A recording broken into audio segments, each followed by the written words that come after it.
زور سے. تو حضرت ابو بکر صدیق رضی اللہ تعالیٰ عنہ یار غار رسول اللہ صلی اللہ علیہ وسلم کے ساتھی، تو انہوں نے آ کر رسول اللہ علیہ السلام کی وہاں پر جو ہے وہ ہیلپ کی، مدد فرمائی، اور آپ علیہ السلام کو جو ہے وہ پھر کوئی وہاں پر مدد ملی. جی. اور دوسرا اس میں واقعہ بڑا معروف واقعہ ہے، اہل علم بیان کرتے ہیں کہ کعبۃ اللہ کے حدود میں رسول اللہ صلی اللہ علیہ وسلم اس وقت نماز پڑھ رہے تھے، تو اسی عقبہ بن ابو معیط نے ہی ایک اجری منگوائی، اونٹ کی اجری جو غلاظت ہوتی ہے. جی. اور رسول اللہ صلی اللہ علیہ وسلم جب سجدے میں گئے تو ان کے اوپر لاد دی. تو اس وقت حضرت سیدہ فاطمہ الزہرا خاتون جنت سلام اللہ علیہا و رضی اللہ عنہا کو پتہ چلا تو بڑی تکلیف ہوئی. آپ جانتے ہیں کہ جو بیٹیاں ہیں نا باپ کے معاملے میں، ان سے یہ چیزیں برداشت نہیں ہوتی. تو ایک تو اللہ کے رسول صلی اللہ علیہ وسلم کا اپنا رتبہ، اس رتبے کے لحاظ سے جو ان کے ساتھ برا سلوک ان کفار نے کیا جی، اور کہ آپ اٹھ نہیں پا رہے تھے سجدے سے، اتنا زیادہ وزن تھا اس مطلب اوجری کا. تو حضرت سیدہ فاطمہ الزہرا رضی اللہ عنہا تشریف لائیں اور انہوں نے آ کر وہ اس کو دھکیلا اور نیچے اتارا، سائڈ پہ کیا. تو اللہ کے نبی صلی اللہ علیہ وسلم جو ہیں وہ سجدہ سے اٹھے. تو پھر انہوں نے اس چیز کا بڑا تکلیف کا اظہار کیا کہ میرے بابا کے ساتھ یہ معاملات ہو رہے ہیں. یعنی کہ اس آخر حد تک جہاں تک بندہ کہہ سکتا ہے نا، وہ تکالیف دینے کے لیے آپ یقین کریں بڑے پیارے لفظ آپ نے بولے ہیں، اخیر حد تک اللہ کے حکموں کو لوگوں تک پہنچانے کے لیے آپ نے جو تکالیف اٹھائی ہیں نا، اخیر ہو گئی. اچھا، شیب ابی طالب کا جو واقعہ ہے وہ کیا ہے؟ شیب ابی طالب جو ہے یہ اہل اسلام کو جب کفار روک نہ سکے ان کی اس محنت کو اور ثمرات کو، اور دن بہ دن لوگ بڑھتے گئے، اسلام میں داخل ہوتے گئے ایک ایک دو کر کے، تو پھر کفار نے یہی ایک منصوبہ بندی پہلے بھی وہ کر رہے تھے. یہ ایک معاشی اور سماجی اور کاروباری لحاظ سے پھر انہوں نے یہ کام کیا کہ ان کے ساتھ بائی کاٹ کیا جائے. حضرت محمد رسول اللہ صلی اللہ علیہ وسلم کو جو ہے وہ اس شیب ابی طالب جو ایک گھاٹی تھی ایک پہاڑ کی طرف، ان سب کو نبی علیہ السلام کے ساتھ جتنے بھی پیار کرنے والے، ساتھ دینے والے، یا ان کے صحابہ تھے یا خاندان والے، تو وہ سب کو انہوں نے ادھر جو ہے وہ محصور کر دیا، سمجھے قید ہو گئے سارے. اور وہاں پر جو ہے آپ سیرت کی کتابوں کو پڑھیں گے تو پتہ چلتا ہے کہ بچوں کے رونے کی آوازیں آتی تھی. کوئی چیز سامان خورد و نوش تو ان کو مل ہی نہیں رہا تھا، کوئی مطلب چھپ چھپا کے کوئی نہ کوئی چیز دی جاتی تھی، تو اس کا بھی کبھی پتہ چل جاتا تو وہ بھی راستے میں چھین لیتے تھے یا ضائع کر دیتے تھے. تو چمڑا جو ہے نا پانی کے اندر بھگو کے اللہ کے رسول صلی اللہ علیہ وسلم اور آپ کے ساتھی رضی اللہ عنہم وہ اپنی بھوک اور پیاس کو مٹاتے تھے. اتنی زیادہ اس شیب ابی طالب میں دین اسلام کی تبلیغ کی وجہ سے آپ نے تکلیف، یہ ساری تکالیف صرف دین اسلام، صرف اللہ کی رضا کی خاطر ہیں اور اللہ کے دین کو لوگوں کو پہچانے. یہاں پر میں ایک گزارش کروں گا، دیکھیں میں تو چھوٹا ہوں، گزارش ہی کر سکتا ہوں. ہم خوش نصیب ہیں، اللہ تعالیٰ نے ہمیں اپنا دین دیا ہے، مبلغ ہیں، اللہ نے اپنے مبلغین میں ہمیں جو ہے نا وہ شمار فرمایا اور ہماری ذمہ داری لگائی کہ ہم اللہ کے دین کو لوگوں تک پہنچائیں.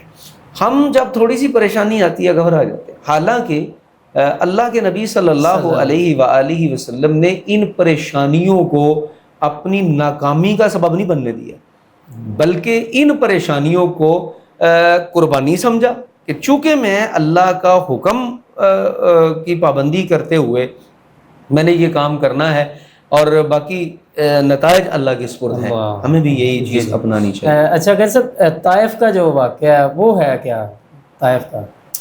جی، اس میں رسول اکرم صلی اللہ علیہ وآلہ وسلم نے چونکہ مکہ مکرمہ میں ہی یہ تبلیغ کا سلسلہ شروع کیا تھا، جی، جب وہاں پر بہت زیادہ تکلیف پہنچی اور لوگ جو ہے وہ مطلب کوئی خاطر خواہ تعداد جو ہے آپ کے ساتھ مل نہیں رہی تھی. جی جی تو رسول اکرم صلی اللہ علیہ وآلہ وسلم نے پھر یہ سوچا کہ تھوڑا سا اسی علاقے سے باہر کسی علاقے میں جا کر دین اسلام کا پیغام پہنچایا جائے. جی. تو انہوں نے پھر طائف کی وادی کا علاقے کا انتخاب کیا. تو جو ہمارے حجاج کرام اور معتمرین حضرات جاتے ہیں وہ ماشاءاللہ اس علاقے کا بھی وزٹ کرتے ہیں. اللہ ہمیں بھی بار بار نصیب فرمائے. آمین. تو وہاں پر جا کر آپ علیہ الصلوۃ والسلام نے دین کی تبلیغ کی اور پیغام پہنچایا. تو تقریباً کوئی 10 دن کا وقت وہاں گزارا آپ نے، لیکن کسی نے آپ کی دعوت کو قبول نہیں کیا. تو آپ کے ساتھ آپ کے ایک غلام تھے زید رضی اللہ تعالیٰ عنہ، تو وہ منہ بولے بیٹے بھی تھے. تو نبی علیہ الصلوۃ والسلام نے جب دعوت کو پہنچایا تو ایک تو انہوں نے ان لوگوں نے جو اس علاقے کے لوگ تھے غیر مسلم کفار، انہوں نے رد کیا آپ کی دعوت کا. دوسرا پھر آپ علیہ السلام کے ساتھ یہ زیادتی کی کہ وہاں کے جو نوجوان تھے نا، آپ کو پتہ ہے طالب علم نوجوان جس کے پیچھے چڑھ جاتے ہیں، حکومتوں کے پیچھے چڑھ جائیں تو نقصان کر جاتے یا جو بھی. تو وہاں پر انہوں نے نوجوانوں کو رسول اللہ صلی اللہ علیہ وسلم کے پیچھے لگا دیا، جو اوباش لوگ تھے، جنہوں میں انسانیت ہی نہیں تھی، ان کو پتہ ہی نہیں تھا کہ یہ کون ہے.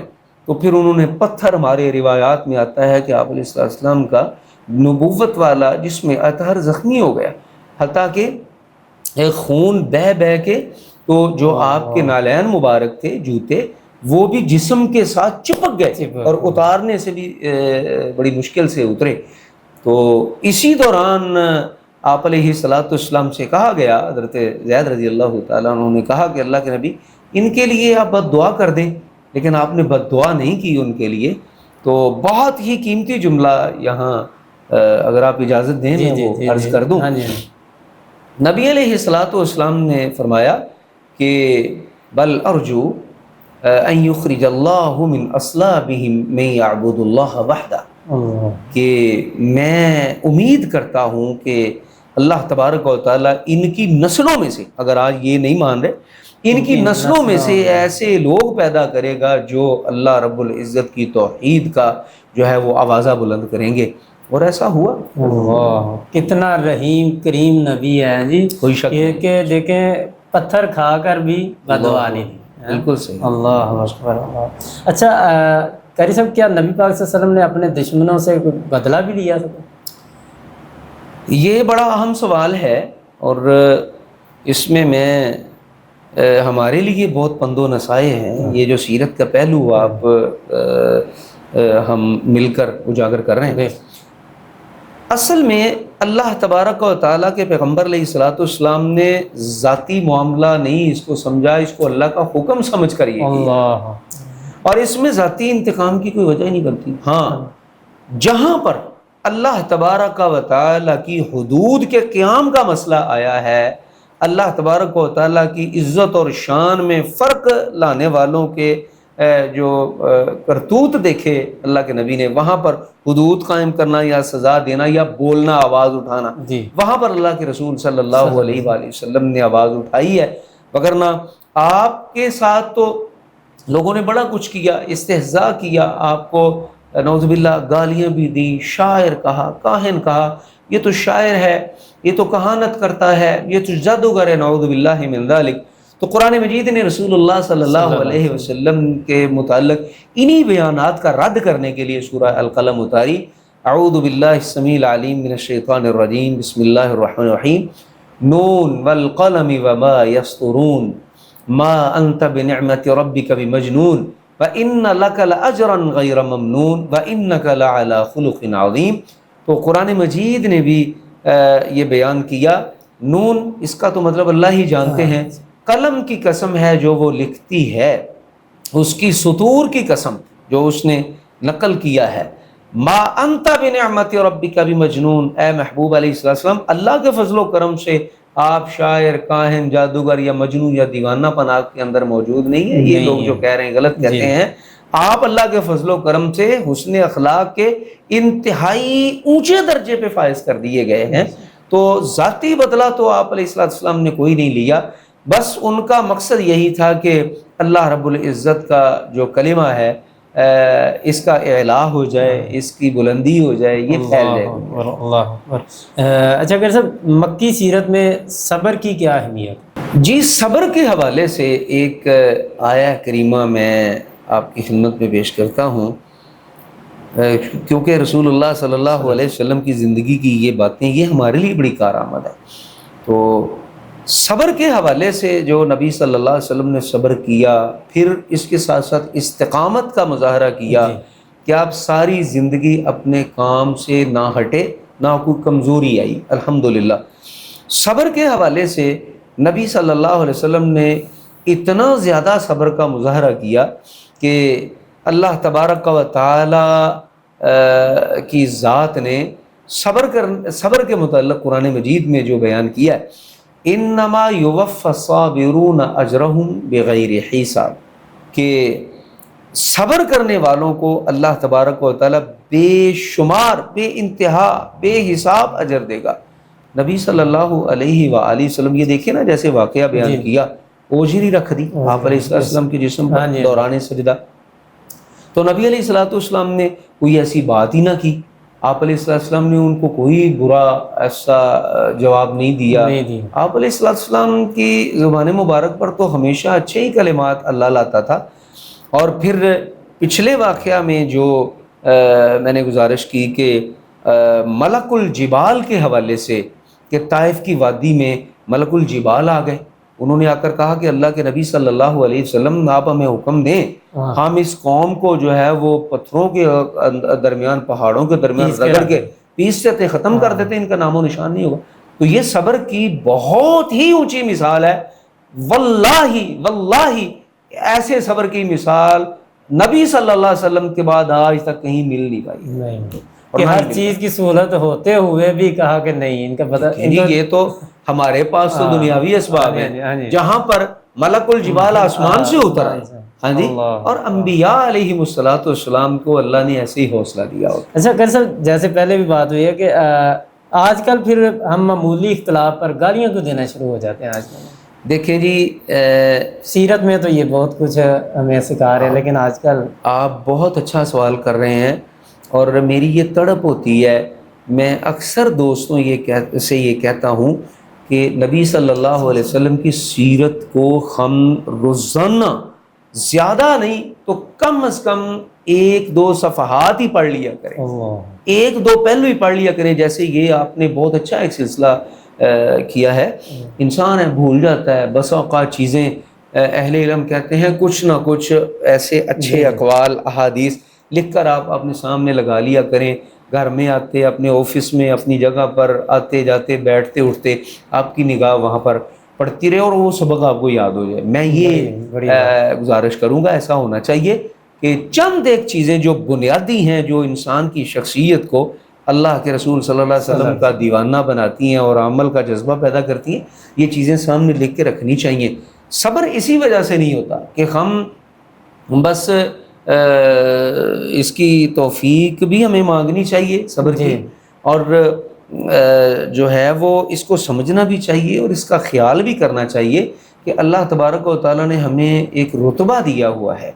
تو جیسے اللہ کے نبی صلی اللہ علیہ وسلم کی رتبے کے منافی تھا وہ کام جو انہوں نے نہ کیا، تو اسے اس طرح ہمیں بھی سمجھنا چاہیے، ہمارا زیادہ حق بنتا ہے دوسروں کی نسبت، کیونکہ اللہ کا دین ہمارے پاس ہے، اور لوگ یہ سمجھتے ہیں، ہم سے وہ امید رکھتے ہیں کہ یہ جو اہل علم ہے، یا کوئی داڑھی والا شخص ہے، یا کوئی امام ہے، یا کوئی خطیب ہے، کہ یہ ہم سے زیادہ حسن سلوک کرنے والا ہے، اچھا ہے۔ تو جب ہم بولتے ہیں پھر یہ اچھی بات نہیں ہے، تو اس سے پرہیز کرنا چاہیے۔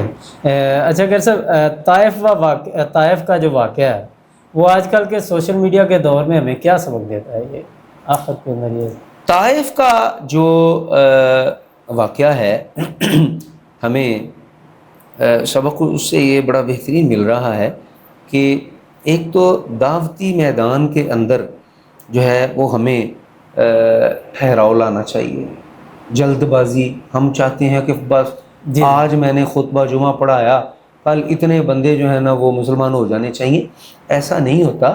یہ ذمہ داری ایک ہے، بالخصوص جو مجھ جیسے طالب علم ہیں ممبر رسول پہ کھڑے ہونے والے، ان کے اندر یہ صبر کا پہلو جو ہے نا اجاگر کرتا ہے، یہ طائف کا جو ہے۔ اور پھر اس کے ساتھ ایک چیز ہمیں ملتی ہے، جی جو نینوا کا وہ تھا غلام عداس عیسائی تھا، طائف کے میدان میں، طائف کے اندر ہی جب رسول اللہ صلی اللہ علیہ وسلم واپس آ رہے تھے تو ایک باغ میں بیٹھے، جو ربیہ کا باغ تھا، وہ بڑا مشہور ہے۔ تو وہاں پر وہ جو غلام تھا عیسائی عداس، وہ نبی صلی اللہ علیہ وسلم کے لیے انگور لے کر آیا۔ تو میں سمجھتا ہوں کہ یہ چیزیں بتاتی ہیں کہ دیکھیں وہاں اگر آپ کی دعوت کو انہوں نے قبول نہیں کیا تو اسی بستی سے اللہ تعالیٰ نے آپ کی خدمت کرنے والے بھی پیدا کر تو مطلب صبر آنے کے لیے اللہ تعالیٰ، تسلی کے لیے اللہ رب العزت نے دلوں کو بوڑا۔ اور پھر اللہ کے نبی صلی اللہ علیہ وسلم نے جب بسم اللہ پڑھا تو بسم اللہ پڑھا تو وہ عیسائی غلام حیران ہو گیا کہ یہ بسم اللہ کا یہ کیا کہہ رہے ہیں۔ تو پھر اللہ کے نبی صلی اللہ علیہ وسلم نے اپنا تعارف بھی ان کو کروایا اور پھر پوچھا کہ آپ کہاں کے رہنے والے ہو، اس غلام کو جو عیسائی تھا۔ تو آپ علیہ السلام نے جب پوچھا تو وہ کہتا کہ میں نینوا کا رہنے والا ہوں۔ حضرت یونس علیہ السلام نینوا کے رہنے والے تھے۔ تو پھر انہوں نے کہا کہ ہاں میرے بھائی یونس نینوا کے تھے۔ تو وہ کہتا ہے آپ کا تعارف کیا، آپ کون ہیں؟ پھر آپ نے اپنا تعارف کروایا۔ تو یہ چیزیں بتاتی ہیں کہ دعوت میں ٹھہراؤ ہو اور اللہ سے ثمرات کی امید ہو، نا امیدی کے ساتھ یا دنیاوی لالچ جو ہے اس کے لیے کام کرنا، یہ ہمیں طائف کا واقعہ یہ بتاتا ہے کہ اللہ کی رضا کے لیے تم جو ہے نا وہ قربان ہو جاؤ، تمہارے سارے سلسلے اللہ خود سی۔ پنجابی کا ایک کہتے ہیں نا مالی دا کم پانی دینا، ہاں جی ہاں جی، پر مشکاں پاوے، مالک دا کم پھل پھول لانا لاوے یا نہ لاوے۔ اچھا قاری صاحب ماشاءاللہ آپ ایک بہت پیارے ثناخوان مصطفیٰ بھی ہیں صلی اللہ علیہ وسلم۔ اللہ پاک نے آپ کو بڑی ہی باکمال آواز بھی دی ہے، اللہ نے ملکہ دیا ہے۔ تو میں چاہتا ہوں کہ آخر میں کوئی نعت رسول آپ جو بھی کلام سنانا چاہیں آخر میں ناظرین کے لیے۔ جی انشاءاللہ میں کیوں نہیں سناؤں گا، یہ اللہ کا عطا کردہ ایک جذبہ بھی ہے، فن بھی ہے، گاڈ گفٹڈ جس کو کہتے ہیں۔ میں فخر سمجھتا ہوں اللہ کے رسول صلی اللہ علیہ وسلم فنی کرنا اور ان کی مدح سرائی کرنا، تو میں ضرور آپ کی خدمت پہ پیش کرتا ہوں۔ اللہم صلی علی محمد وعلی آل محمد۔ حضور آئے تو کیا کیا ساتھ نعمت لے کے آئے ہیں، حضور آئے تو کیا کیا ساتھ نعمت لے کے آئے ہیں، اخوت علم و حکمت آدمیت لے کے آئے ہیں، اخوت علم و حکمت آدمیت لے کے آئے ہیں۔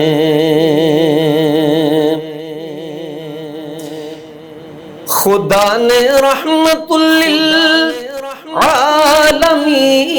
خود ان کو فرمایا،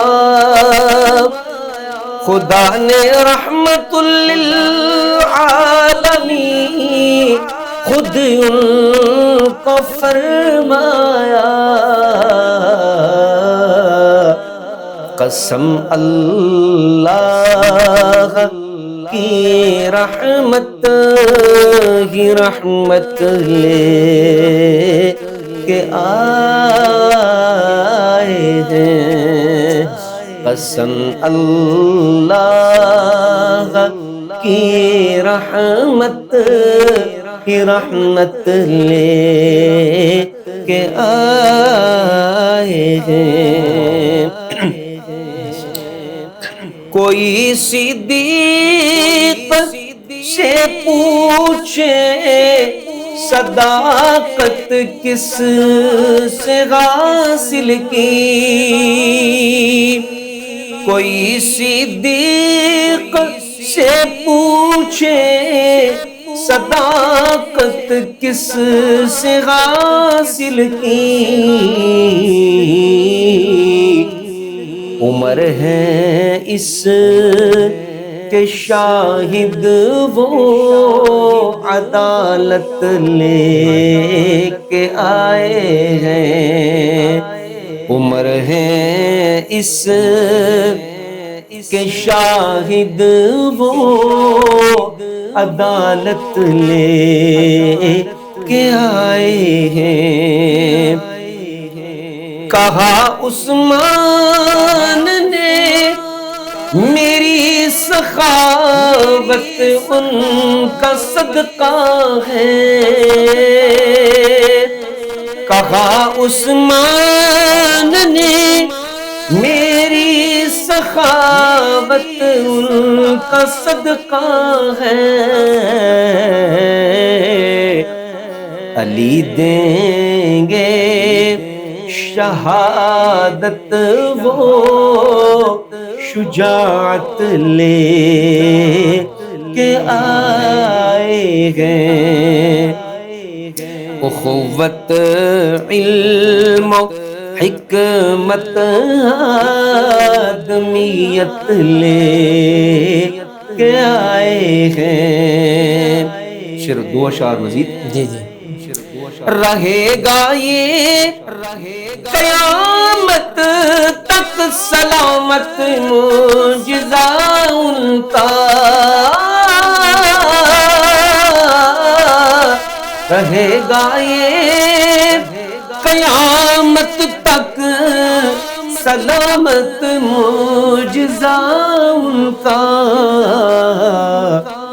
وہ قرآن مبین نور ہدایت لے کے آئے ہیں، وہ قرآن مبین نور ہدایت لے کے آئے ہیں، اخوت علم حکمت آدمیت لے کے آئے ہیں، امی بن کر امانت اہل دنیا کو وہ پہنچا دی، امی بن کر امانت اہل دنیا کو وہ پہنچا دی،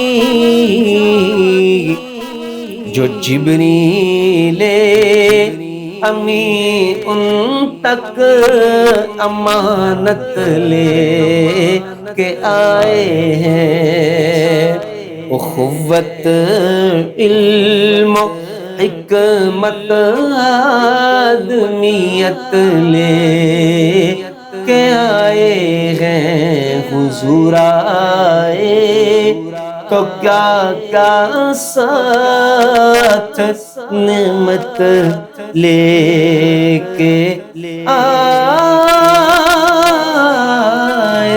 ہیں۔ ماشاءاللہ ماشاءاللہ ماشاءاللہ جی، اللہ پاک آپ کے علم و عمل میں برکت دے، اللہ آپ کی آواز میں بھی مزید برکت دے۔ ماشاءاللہ بہت خوبصورت کلام پیش کیا جی۔ الحمدللہ۔ تو ناظرین گرامی، آپ نے آج کا پروگرام سنا، بہت ہی یہ سبق آموز واقعات ہوتے ہیں، جو باتیں ہوئی ہیں، اگر ہم سمجھنا چاہیں، اپنی زندگی کو بدلنا چاہیں تو ہمارے لیے بہت سا سبق ہے ان باتوں میں۔ تو ہم اس دعا کے ساتھ آج کے اس پروگرام سے آپ سے اجازت چاہیں گے کہ اللہ تعالی ہم سب کو عمل کی توفیق عطا فرمائے۔ ملتے رہیں گے انشاءاللہ پھر روزانہ رات 8 بجے یہ پروگرام آپ دیکھیں القمر ٹی وی پر، زیادہ سے زیادہ لوگوں کو دعوت دیجئے، یہ پیغام لوگوں تک پہنچائیے۔ پھر ایک نئے پروگرام میں دوبارہ ملاقات ہوگی، تب تک کے لیے اللہ حافظ۔